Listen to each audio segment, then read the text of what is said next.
Welcome back to episode 166 of the Freedom Pact podcast. This show is for you if you value health, wealth, and wisdom. Today on the show, I will be joined by Rich Diviney. Rich is a retired US Navy commander and founder of the SEAL Mind Gym. You may remember our episode with General Stanley McChrystal.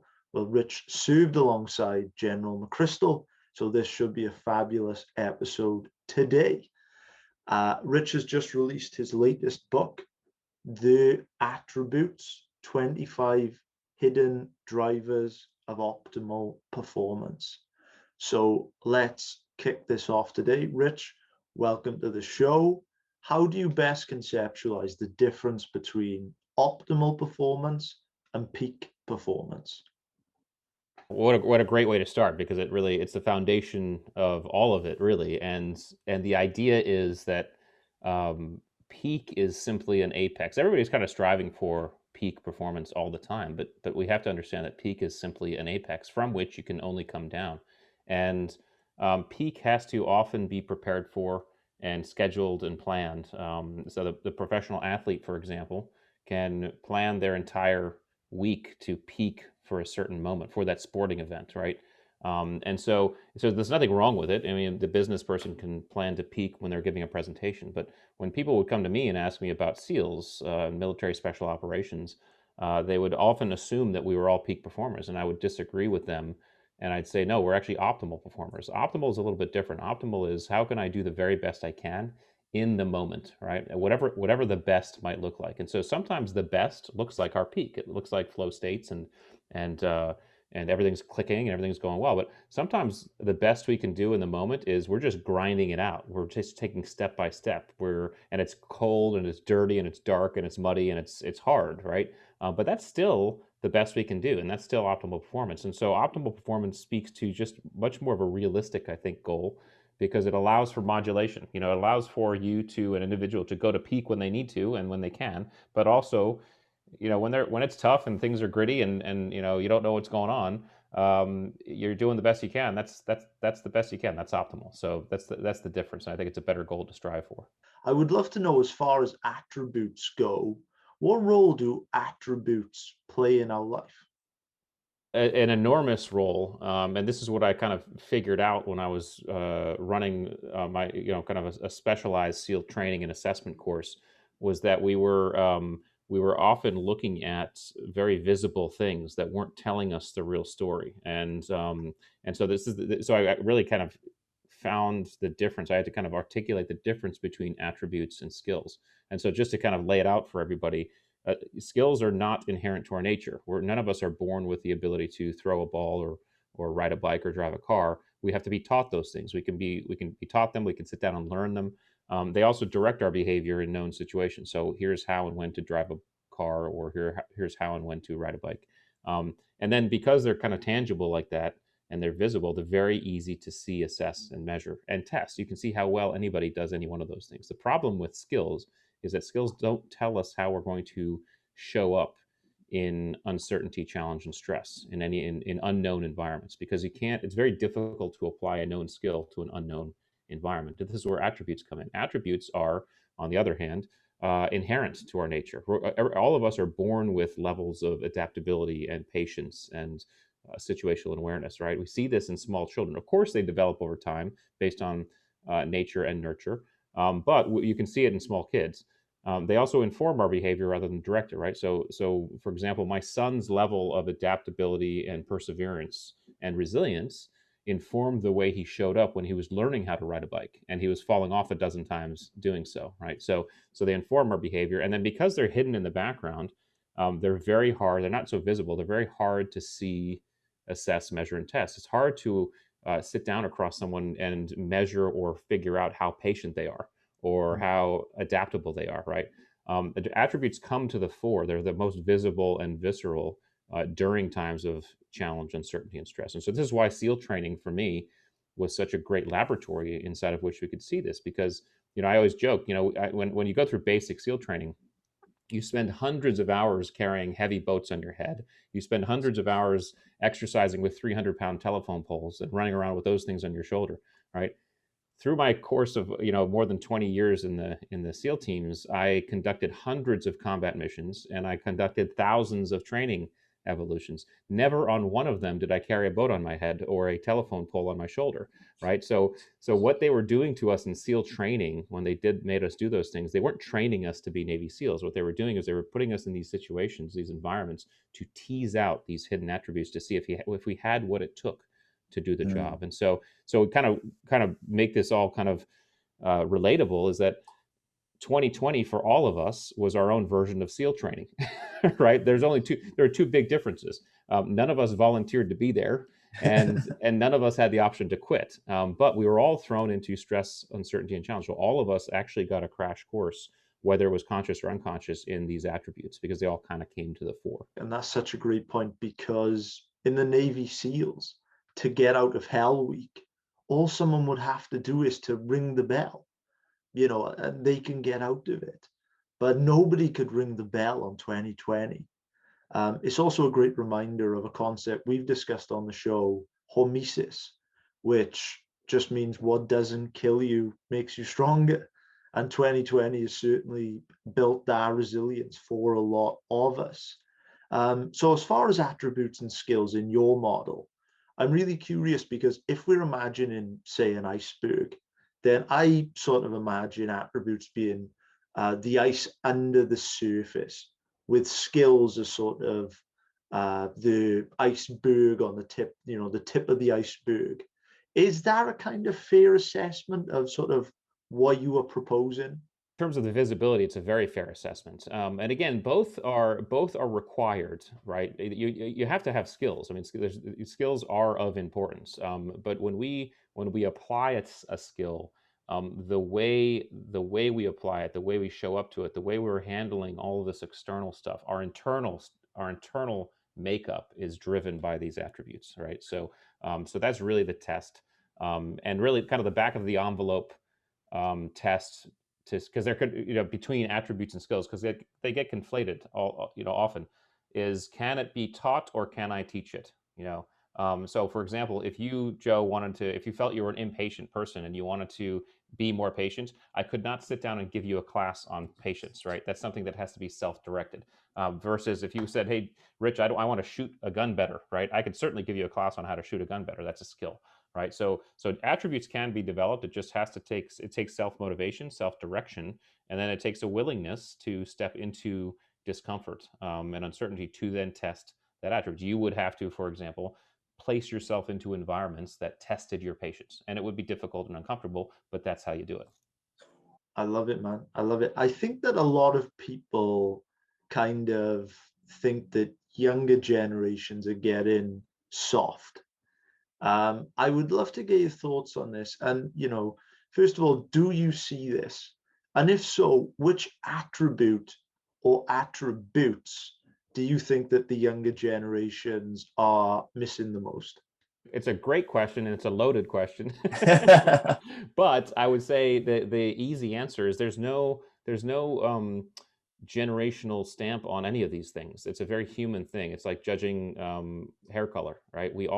Every one of us actually has all of these attributes inside of us. The difference between each of us are the levels to which we have each, right? So for example, on a scale of 1 to 10, 10 being the highest, you may rate yourself, you may be a level 4 of adaptability, for example. In other words, when the environment changes around you without your control, it might take you a little longer to adapt. It might be more difficult. Whereas I might be a level 8, whereas, hey, when the environment changes, I roll with it. I'm good, right? And there's no judgment there. It's really how you show up. And I think the interesting thing for me was, in terms of human performance and human behavior and self-improvement, the very first step in any self-improvement process is to understand your own engine. And understanding where you fall on these attributes is one of the first very basic steps into understanding your own engine and how you can show up and how you do show up. Absolutely, absolutely. I would love to take a detour away from attributes, as there is another part of your book which I would love to discuss. In the book, you talk about a situation with a parachute malfunction, which you had to deal with. Could you talk about the parachute malfunction, what you learned from it, and what lessons we can apply going forward? So in the book, I describe I used parachute malfunction and one that I had in terms of why attributes matter in with behavior. When you skydive, there are several things you have to learn when you're skydiving, especially in the military. The first, and actually skydiving in general, the first is how to properly exit the aircraft, right? Well, actually, I shouldn't say that. The very first is getting your gear on properly, right? you, have to, Yeah, you have to get your parachute on properly and clip it in the right places. Now, in the military sense, that means you're loading up with other stuff too. It's not just your parachute. You're carrying your weapon, you're carrying ammunition, you're carrying a bunch of stuff, maybe even a rucksack or a backpack, and it's all kind of tied onto you in a way that's very tight to your body. Because again, you're going to be going 120 miles an hour in the air, and if your gear is misplaced or loose or otherwise sticking out in certain ways, that affects your aerodynamics while you're falling, which could put you into spins or in very uncomfortable situations. So the first thing you have to know is putting on your gear. Then you have to understand how to exit the aircraft properly. You exit in a certain way, so you're flying flat and all that stuff, and you pull your parachute, and you're now floating. Those are all skills that you can learn. When it comes to, however, something going wrong, okay, there's in those moments where you're, depending on what altitude you're at, you have literally between maybe 30 seconds and 5 seconds to figure it out. I talk about there being 5 steps when you're kind of going through a parachute malfunction. And out of those 5 steps, only one of those steps actually is a skill. Okay. The first step is actually figuring out what's going wrong. And this is an attribute called situational awareness. Can I understand, am I taking in enough about my environment to figure out what's actually going wrong in this moment? What's my position in the air? What's happening with the parachute? That's number one. Then it's going to be an attribute called decisiveness and compartmentalization. Some of these are combined. So out of everything I just figured out and the information I just took in, what is my priority in this moment to do about the problem? Okay, and then you have to make a decision, right? You have to make a decision to do that, and then do it. Okay, once you make that decision, then you do that. That's the skill. Okay, because you train in how to recover from various malfunctions, right? That's the skill part. Do the thing. Okay. But once that's done, once that thing is done, now you go back to attributes, because now you have to reassess with your situational awareness. You have to rapidly learn, did that work? Did that not work? And then reapply a new solution if it didn't, So what the way I describe the parachute malfunction in the book is that in these environments when things go wrong, okay, and in the immediacy of the moment, you have to figure out the environment first. You're leaning on attributes because, again, you can't apply a known skill to an unknown environment. So even in the parachute malfunction, which is a very compressed timeline, you are having to figure it out, understand it, prioritize, make a decision, and then do. And then once done, quickly, rapidly reassess and learn. And so out of those steps, only one of them is skill. We can take that timeline and expand it out to even COVID, right? And where we didn't understand the environment. We woke up when we were in quarantine. We didn't know a lot, and we had to begin to figure it out. Certainly not the 15 seconds you might have on a skydive, but still applicable, where we were leaning more on attributes than we were skills. Man, it is a mind-blowing story. And I have to say, I'm very interested in the psychology of someone that chooses a service-based career, such as going into the SEALs. Obviously, just from what you said, but it is a very high risk job. The chances of death are always there. And I'm very curious about your attitude towards death. So how did you think about choosing a career with the possibility that you could die actually doing it? Like, what was your attitude towards death?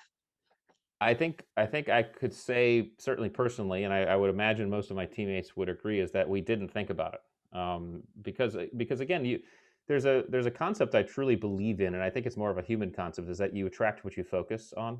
And when you're in that line of work, you're not thinking about not surviving. You're thinking about how to do this so that I do survive, and that's the human nature anyway. And so the human experience, human nature, drives you to this idea of survival, and how can we effectively get this job done without dying? That's the Yes, key. yeah. That's where everybody wins, right? So And so I think what you'll find most guys will tell you, and gals who are in these environments, or who um, periodically or consistently put themselves in these environments, is you operate with a very keen sense of what you need to do, okay, what the plan is. You understand those things that could go wrong, and so if those things go wrong, then you can do this, this, or this.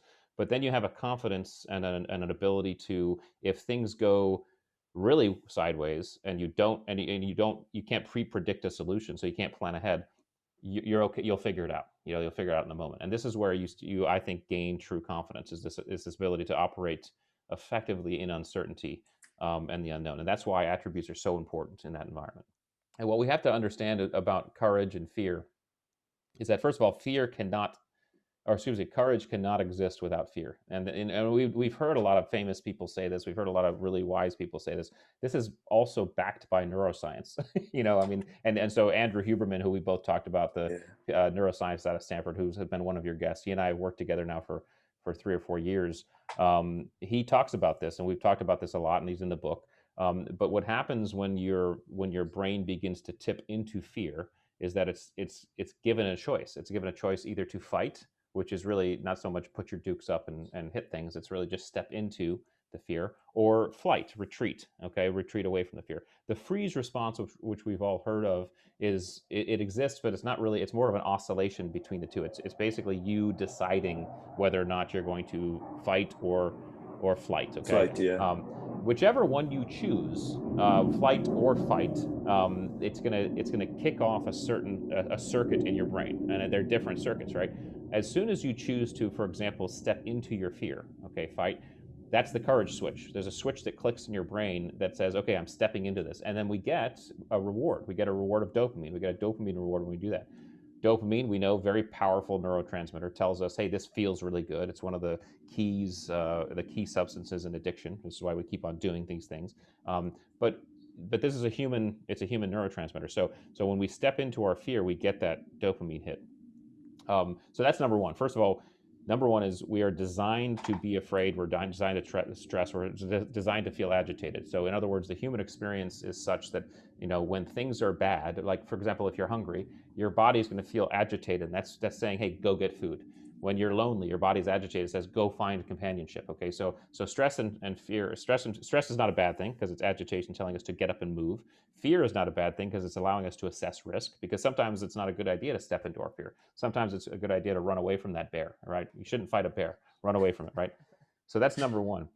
In terms of what fear actually is, and is that it is really kind of interesting, because fear actually breaks down to the combination of two different things. Okay, the combination of anxiety plus uncertainty. Okay, you can have either one without the other and not have fear. Okay, so for example, you can be anxious but not uncertain. This might be the business person who has to give a presentation next week in front of the boss.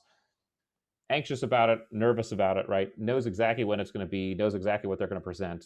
So there's no fear there. There's just anxiety. Okay. You can have uncertainty without anxiety. Well, that's every kid on Christmas Eve. Okay. I have no idea what's going to happen tomorrow, but I'm not anxious about it. I'm excited about it, right? That's a great example. Yeah. Yeah. As soon as you combine the two, that's when the fear starts to kick in. That's when we start heading into that autonomic response and the fight or flight. Your question is a long-winded answer to your question, is how can we detract from that? How can we come off of that? Well, the way we come off of that is basically take control of either one of those or both variables, right? Anxiety is internal. Okay, that's all physiological response. Okay, you can take control of your anxiety through techniques such as breathing.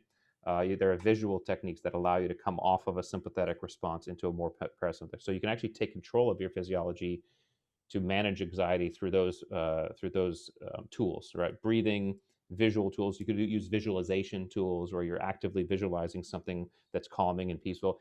People use music to make them feel better. Humor is a great one. Okay, so all these tools you can use to come down off of anxiety, basically buy down anxiety. If we want to buy down uncertainty, we have to first recognize uncertainty is external, right? Uncertainty is, I don't understand the environment that's being presented to me, right? So that response has to be more focused on how do I appropriately begin to chunk my environment in a way that I can understand. And the first question someone can ask themselves, or you if you're in this situation, is, hey, what can I control? Or what do I know? Okay, out of all this that's going on, what do I know? What can I control? As soon as you begin to ask yourself those questions, you begin to automatically um, uh, take away or de-emphasize those things that you can't control, and oftentimes those things that you're imagining anyway. I think, what is that? There's an acronym for fear: false appearance. What is it? False. Uh, I can't remember, but it's false appearance of something real. Anyway, but but it's basically a perception. It's our perception of reality. Okay. Mm. Oh, false. Yeah. Anyway, I don't know either. I'm I got lost. no Whatever. idea. Yeah, I got no Uh, idea. and um, and so basically, it's our perception of reality. So if we begin to act proactively, start to perceive our reality and focus on, hey, this is what I can control, and that basically takes uncertainty and and buys it down, because now you're saying, out of all this uncertainty, I'm going to control this. I'm going to move towards this. This, by the way, is exactly how Navy SEALs or anybody in combat who are successful does it, right? When combat is happening and there's all this stuff going on, okay, what we don't do is get overwhelmed by all this stuff, right? We immediately begin to focus on, okay, what in this moment do I need to focus on? You focus on that and you move towards it, you get that done. And then as soon as that's done, you focus on the next moment. And it's kind of this kind of taking step by step, buying down this uncertainty until hopefully eventually you move through it. But we can do this in our regular lives as well. You mentioned breathing, and in the book you mentioned Andrew Huberman, the fantastic professor from Stanford. He's been on the show. We had a great episode with Andrew. When Andrew was on, he said that we shouldn't think our way out of stress. We should breathe our way out of stress. I know that Huberman has done some work with the SEALs. So, are there any particular breathing exercise that you use to be able to best stay calm during an anxious situation? So it's going to be subjective for everybody. However, holistically, from a neuroscience standpoint, I'm sure Andrew talked about this, and he articulates it way better than I do. When our systems begin to feel stressed, when we begin to build up CO2, in our bodies, right? So in other words, for example, what's interesting about like when you breath hold and you go underwater, and you start feeling like you need air. It's actually the feeling that you're getting is not your body saying, I need oxygen. The feeling you're getting is your body saying, I have too much CO2 in me, right? So carbon dioxide. And so one of the ways that they've figured out through all the experts to begin to de-stress and come into more of a parasympathetic response is to blow out CO2. So one of the breathing techniques that you can do is called CO2 blowout breathing. So, for example, if you and I were to take a deep breath in for 4 seconds, and then we might hold for 4 seconds, but on the exhale, we're going to blow out for 8 seconds.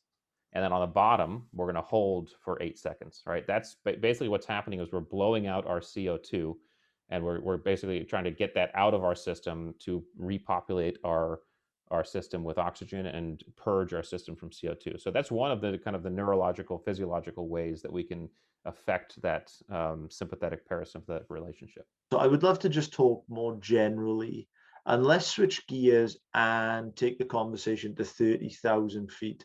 In the book, you break leadership down into empathy, selflessness, authenticity, accountability, and decisiveness. If we're looking at leadership, what does it take to be a great leader? I love the question and I love the discussion because I think leadership is largely misunderstood. um, Okay. and one of the reasons why I believe it's misunderstood is because people conflate being in charge with being a leader, because they're not the same thing. One's a noun and one's a verb, to be honest with you. And so one of the things I have discovered as I've left the military and kind of been in the leadership space is leadership is not a position, it's a behavior. Okay. And we don't get to call ourselves leader. We can't self-designate. It's like calling yourself funny or handsome. Okay. It's other people decide whether or not you're a leader, right? Now you can certainly be in charge, right? And I can say, hey, I'm in charge based on position, based on hierarchy, based on whatever rank in the military. I can say I'm in charge, and there's no dispute about that. But whether or not you're a leader depends on how many people consider you a leader and how many people actually follow you. Now, this is somewhat intuitive because we've all seen organizations or businesses. Some of your listeners might be in organizations or businesses where the hierarchical person in charge is fine, but they'd much rather there's someone who's not even on the hierarchical chain in the office who they always go to because that's the person who always behaves in a way that leads, right? They execute those behaviors. So I'm going to go to that person. That person's my go-to person because that person they believe is a leader. They'd follow that person to hell and back, right? And it doesn't have to be the person who's at the hierarchical top of the food chain, right? So it's a behavior, not a position. How you behave allows people to make a decision to call you leader. And these 5 attributes I talk about are attributes that lead to behaviors that generally allow people to call others leaders. And what's interesting is I've done leadership work since I got out of the military in 2017. And one of the things we've done constantly to thousands of audiences in the US and the UK, all over the world, really, we ask them, what do great leaders do? Okay. We just ask them that question. And then we basically just get answers, words, and we usually put them on a chart and we just chart it out. And every time we make that list, okay, every time these 5 things show up, okay. Well, I mean, great leaders are empathetic. Great leaders are accountable. Great leaders are decisive. Great leaders are selfless. Great leaders, are authentic, right? We get it every time. It doesn't matter where we are on the planet. It doesn't matter what generation we're talking to, whether it's baby boomers or millennials or Gen X, whatever it is. The answers are always the same. So these behaviors are fairly, um, uh, uh, you know, um, common, whether they're completely common, and ubiquitous in terms of behaviors of leadership. So that's why I kind of focused on those 5. I love the idea that we don't need to necessarily be in a position of power to be a leader. We can lead for our wives, for our children, for our community, for our colleagues. It's a brilliant idea. As far as empathy goes, I completely agree that empathy can be such a powerful tool. We can really weaponize empathy. How can we show others that we empathize with them? And more generally, how can we show other people that we really care about them? Empathy is, and so this is why empathy is an attribute, because some people are just more empathetic than others. My wife, for example, she's a highly empathetic individual. She's always been that way, and I've learned from her because I was not that. I was less empathetic. I've worked on my empathy, and I think empathy, again, we have to understand, is not. It's more than just knowing how someone feels. It's feeling how someone feels, and that can be a little bit difficult, especially when we're trying to empathize with someone who we maybe have no commonalities with or even disagree with vehemently, right? I mean, how do we actually do that? My process has, and my experience has been that the seeds of empathy lie in 2 things. First is curiosity, and the second is introspection. As soon as we can decide to be curious and say, "Hey, I really want to try to see it from that perspective, see it from that person's point of view," that immediately opens up doorways, both, really in our mind, right? And then I believe introspection is one of those elements, because we're so inundated nowadays with the opinions of others, you know, Yeah. and so much so that we sometimes forget to formulate opinions for ourselves, and forget to kind of turn inward and examine ourselves and ask ourselves some of these questions. So I think the process of kind of turning inward on oneself and then being curious about another certainly has allowed me to say, okay, if I were in that position and I began to understand the variables that person, for example, might be living, to the extent that I can, right? Could I begin to understand and feel the way they feel? And oftentimes that answer is yes. Sometimes it's very, very difficult, and I would offer, maybe sometimes it's impossible, because how do you actually jump into the perspective of someone who's completely different than you?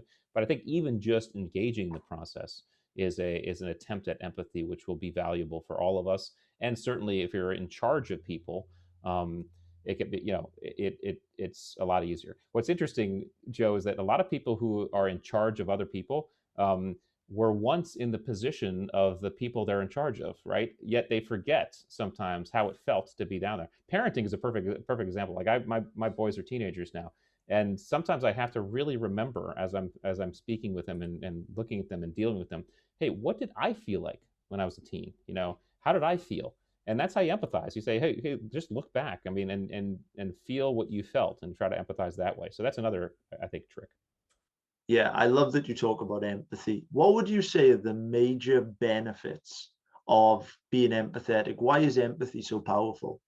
I believe it's powerful because it shows people that you care about them.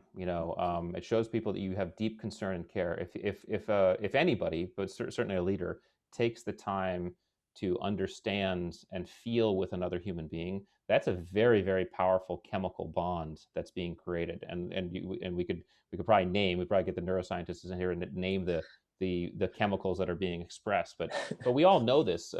We know this again intuitively that if if if we're sitting down with someone and that person we're sitting down with and talking to is making a very, very deliberate effort to feel how we feel, we immediately feel endeared to that person. We really do.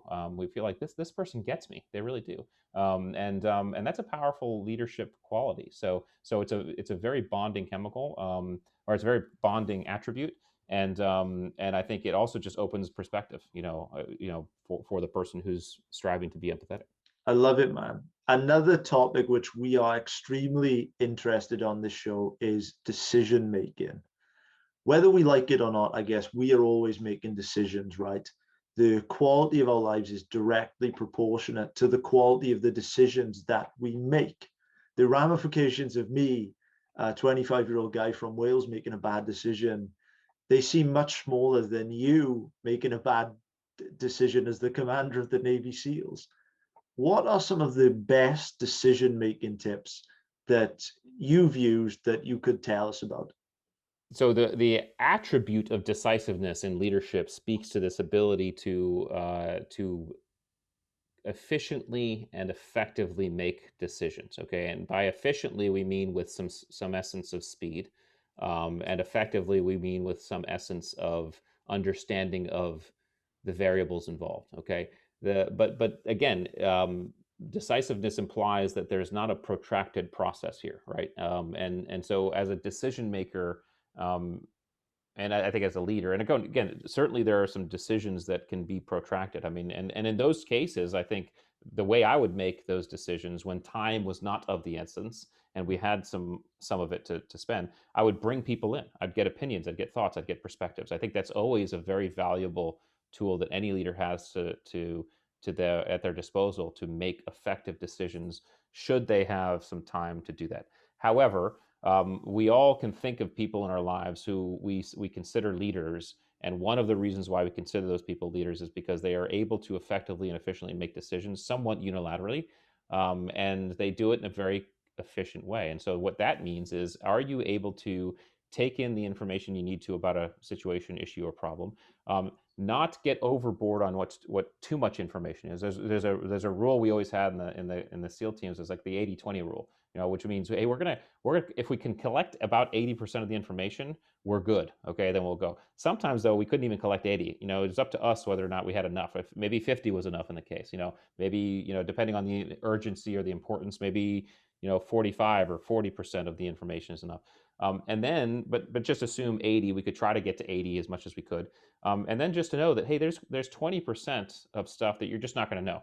Okay, you just have to be okay making a decision without that knowledge. Okay, so that's what decision makers do, and that's what decisiveness speaks to. However, decisiveness, especially, well, I think anybody, but certainly in the leadership capacity, has to be buttressed by accountability.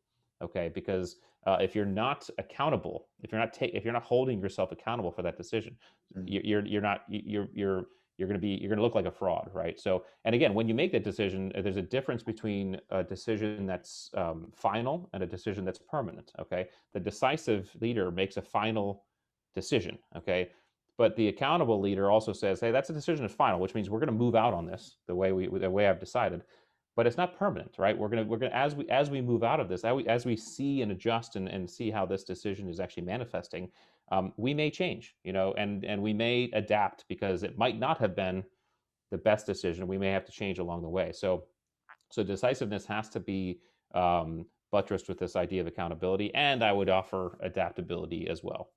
What are some of the tips for becoming more adaptable?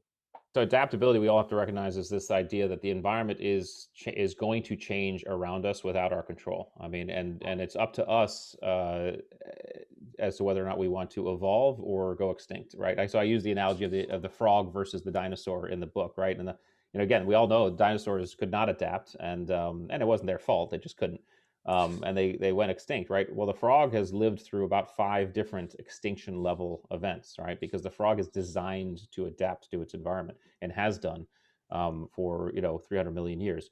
And humans were designed to adapt as well, because that's just how we are. We could be more proactive about the process just by lodging some key questions into our conscious mind. I think one of the key questions I always would ask myself, and continue to do if I find myself having a difficult time adapting, are things like, what's the worst that could happen, if I just roll with it. But I don't just stop there. It's like, what are some of the best things that could happen? You don't want to stop with the worst, right? You want to say, what are some of the worst things? What are some of the best things?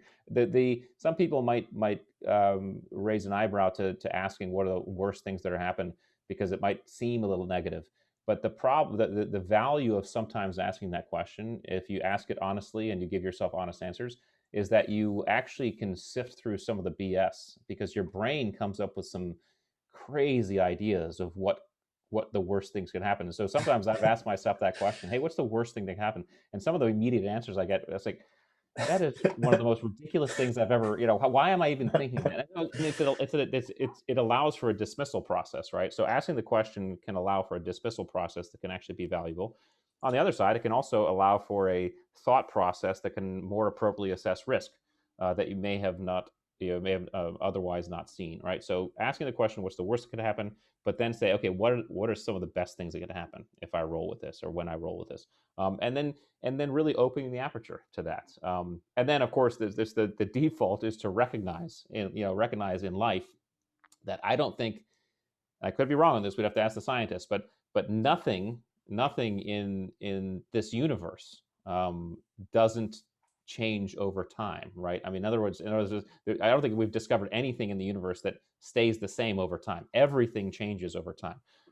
So it goes with us, and so it goes with our lives, and so it goes with our environment. So if we understand that, hey, it doesn't matter, no matter what you think, things are going to change, right? So you can either be the dinosaur or the frog. If you choose to be the frog, then be proactive in being the frog and figure out ways to adapt. Definitely. And I feel like the last 12 months has really pushed us all. I feel like right now people are suffering. Um, People are suffering psychologically from withdrawn freedoms. People are anxious about health, about the economy. I feel like there's a level of irritability that we've seen, and you see it kind of from the real public unrest which we've seen in the recent months. How do you think about resilience, and what are the best ways to create it? Resilience is, well, quite basically, resilience is, can you, when you get knocked off of baseline. So we all run with kind of a baseline level, Yeah. right? When you get knocked off baseline level would be defined as, hey, normal, happy, healthy, everything's good, nothing's too great, nothing's bad. It's just I'm steady, I'm even. Um, all of us get knocked off baseline in one way or another. Okay, it could be a pandemic, it could be a job loss, it could be an injury, it could be financial burden, whatever. Could be a divorce. When you get knocked off baseline, how efficiently and effectively and rapidly can you get back to that baseline? Can you recover? Okay, that's resiliency kind of defined. Now, the idea behind resiliency is an important one, and some of the ways that we can do that are to what I call proactively reflect. And I kind of nickname this honor our antagonists, right? Our lives are all sine waves. It's a curve. It's ups and downs, right? That's what life is. It's just a series of ups and downs. In fact, all of us want it that way. We oftentimes strive to make our lives as flat as possible, or we kind of hope that our lives just always go up, right? But I'll offer this: anybody who loves roller coasters, right? How many people who love a roller coaster would want to get on a roller coaster that always goes up, right? It wouldn't be any fun, right? So part of the juice and spice of life are the ups and downs, right? When we actually go in these troughs, one of the best ways to enact resilience is to actually effectively reflect. Well, first of all, trying to sometimes deliberately get back to baseline and just say, okay, I'm going to move on. All right. Now, one of the ways we can do that is one of my best CEOs and favorite CEOs used to coach us on what was something his grandfather taught him, which was called the 2-minute rule. Okay. And this rule went like this: whenever anything bad happens, okay, and you're, in whatever that is, you have 2 minutes to wallow, to, moan, to feel sorry for yourself, whatever it is. All right. You have 2 minutes to kick the dirt. And after that 120 seconds, you get moving again. You get back to baseline and keep moving. Now, that also applies when something great happens. Okay, something great happens, you get that promotion, you get that raise, you win the lottery, whatever. 120 seconds, pat yourself on the back, rest on your laurels, feel great about yourself, whatever it is, but then get back to baseline and start and just get back to work, basically. Yeah. So this is it's kind of a practical way, at least in normal life, that you can actually start practicing resilience. Obviously, there's some lows that are pretty darn low and you need more than 2 minutes to recover from, and there's some highs that are really high and you might want to celebrate for a little longer than 2 minutes, right? But that's kind of a practical way to get back to baseline. And then in that kind of journey back to baseline, it takes some reflection. So honoring our antagonists means, hey, how can I proactively ask some better questions about what went on in an empowering way? So what are some of the things that I learned during this year of 2020 and COVID? How am I better because of this pandemic, because of everything that's happened, right? How have I grown? What are the things that I've done that I can now take and excel in 2021? These are questions that allow someone to proactively look at a bad situation, get back to baseline, and be resilient more often, more rapidly. I love it, man. I love it. I've got a hypothetical question for you. If over the last 12 months, the Navy SEALs were in charge of the country during COVID-19, and they were giving advice to people based on how to get through it and how more generally just to survive tough times, what advice would the SEALs be giving to people? First of all, I hope that never happens. But and that's not to say Navy SEALs are great people. I'm proud to have been one. But there's a balance that's required. The Navy SEAL mindset is certainly one of a warrior mindset, and great for specifics. However, it's a great question. I would say that some of the things that I think that I certainly would say, and probably a lot of my friends would agree with, is number one, okay, what can you control about this right now? All right, focus on that. All right, all the other stuff. I mean, Navy SEALs don't waste their time with worry. Worry is a waste of time, because worry is just a projection of what you think is going to happen. Okay, there's nothing you can do about those things that we worry about in the moment. All right, so we don't do it. Right, we just say, I'm going to focus on what I need to focus on. All right. The other thing is try to distill the cogent, tangible, and real information from the false stuff. Right. Because again, when you're in environments such as combat, you don't have time to waste with information that's meaningless or false. Okay, and so that takes a diligence. It takes a deliberate effort to say, hey, is this information that's coming to me real? Is it backed? Is it based on something, and something I can latch onto it? Because if it's not going to help you. This, I think, is one of the biggest problems with what we've seen with the coronavirus, certainly in the U.S. Is that we've seen information coming from both sides that is completely untrustable, and contradictory, and we've seen both sides contradict themselves quite a bit. And so what's happened is people don't know who to trust, people don't know what to trust. There are ways that you can kind of dig through that if you are more diligent about researching down lanes that you typically wouldn't go down. I mean, I think it's common knowledge. I'm sure it's the same way there, but that a lot of the bigger U.S. news agencies, they have agendas, right? And if you choose that one news agency over another, you're going to be sucked down that rabbit hole and that kind of porthole of opinion that is aligned with that agenda or the other agenda. I think it's really imperative that people decide to step away from that and say, okay, I see both, portholes of information. I got it, right? What other things can I discover for myself and think about so I can actually get to the truth? And I think there's a there's an element of very low, if zero, drama in the Navy SEAL kind of way of thinking, because drama doesn't do anything for us. And so Yes. it's like, stop. We're not going to emote about this in ways that aren't powerful or valuable. We're not going to guess. We're not going to we're not going to just kind of give up or take someone's word for it that that there's no evidence to do that. We are going to figure out the problem, and we're going to act appropriately.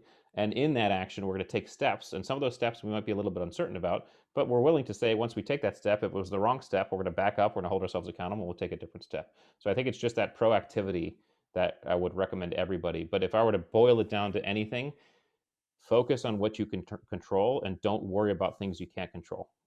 That's huge, and that can be applicable in any aspect of life, I think. I love it. I love it. So one thing which I've noticed anyway, speaking to you, is that you are in tremendous physical shape. I can see the whoop on your wrist. So you're clearly not messing around with your physical condition and your physical health. What would be some advice or some tips to build up the physical side and to really develop our bodies?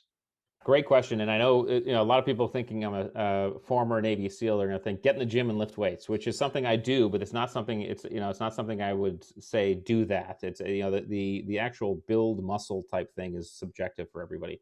I think when it comes to physicality, it's really important, I think, to go back to the elements of who we are and our physiology. Okay, we are autonomic nervous system is broken up into two sections: sympathetic and parasympathetic. Right, sympathetic is our active systems. Parasympathetic is our rest and recover, rest and digest system. Right. During points of activity in our day, we need to be in sympathetic response. Okay, because that could be as extreme as being in a gunfight as a Navy SEAL, or well, I won't say a name, but smaller as, hey, I have to give this presentation or have this, to this person, or even have an engaging conversation. That's we're both of us are in sympathetic response right now. Okay, there's nothing wrong with it. It's human. What that does, though, is anytime we're in sympathetic response, especially, actually, I shouldn't say anytime, when we're in sympathetic response and there's anxiety and stress attached to it, we're generating cortisol in our system, because, again, that's a necessary chemical that we need to take action. All right. It's also hard on the system. All right, cortisol is hard on our system. It shuts down things like the not so much immune system, but shuts down things like hair growth, nail growth, a lot of those basic services that our our system takes care of. Cortisol stalls or delays or slows. Right, immune system, it certainly in some cases slows as well. When we are in recovery mode, our parasympathetic, right, our bodies shift to create DHEA. DHEA is a rebuilding chemical. DHEA is the kind of the foundational elements of testosterone, estrogen, all these things, and our body creates that to basically rebuild our system, to repair some of the damage that the cortisol might have done. We can more proactively take charge of our sympathetic and parasympathetic systems based on the activities we choose every day. Right. First of all, bar none, good sleep is the number one thing to take care of our health. Okay.